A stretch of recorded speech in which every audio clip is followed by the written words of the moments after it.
What's up, everybody? Coming with another video today, and today I'm going to actually be talking about two books.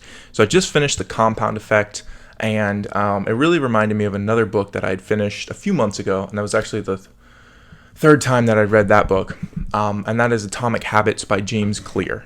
And both of those books, they're similar. The Atomic Habits has had big impacts on my life, and when I read The Compound Effect, it kind of reminded me of some of the ideas in Atomic Habits. So I want to do a video on both of those and the main principles, the main takeaways that you guys can put in your lives and you guys can apply in your everyday actions.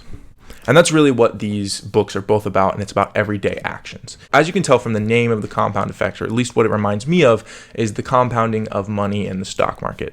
So obviously, if you put a little bit of money into the stock market, every month at the end of your life, or when you go to retire, you're going to have a lot of money in there. And so what he does in this book is he applies that same idea to your habits, the actions you take, and basically how consistent small positive actions will eventually lead you to a really successful life, while in the other term, consistent small negative actions will lead you to failure.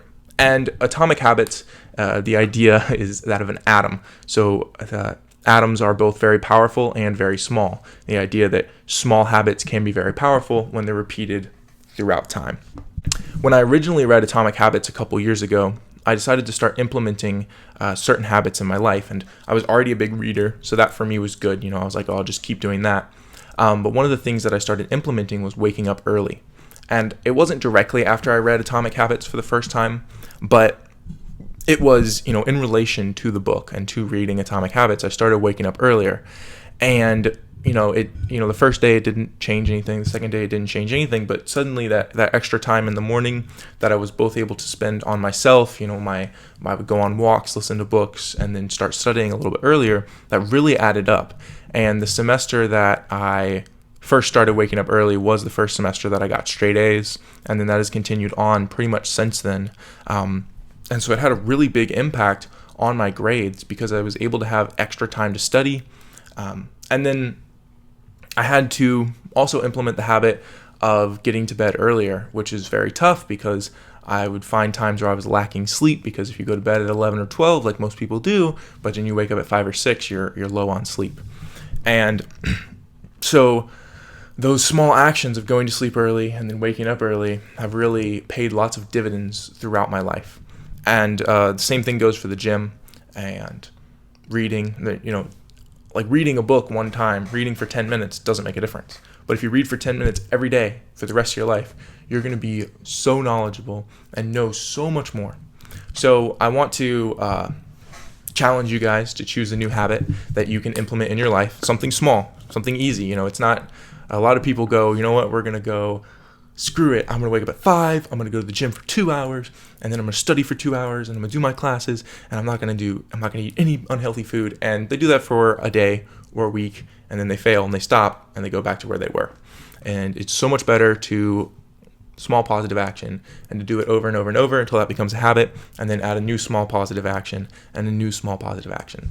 And so that's the core message here is start small and then gradually increase. Because if you go all out, you're probably going to burn out. The habit that I really want to both continue doing and just re-amplify and refocus on is putting other people first. And so in every situation I'm in, giving more than I take, and being nice and complimenting people and just smiling at people and just trying to make everybody else's lives better, because that's something that pays massive dividends back. If you're always being nice, you're always someone who's enjoyable to be around, people are going to start wanting to be around you.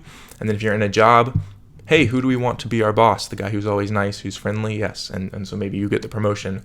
Or you're always nice to your professor, and they have to decide, oh, you're close to an A, they're probably going to bump you up, versus if they hate you, they're not going to bump you up. And so that's really what I'm focusing on right now, is giving before I'm getting, and being really nice to people.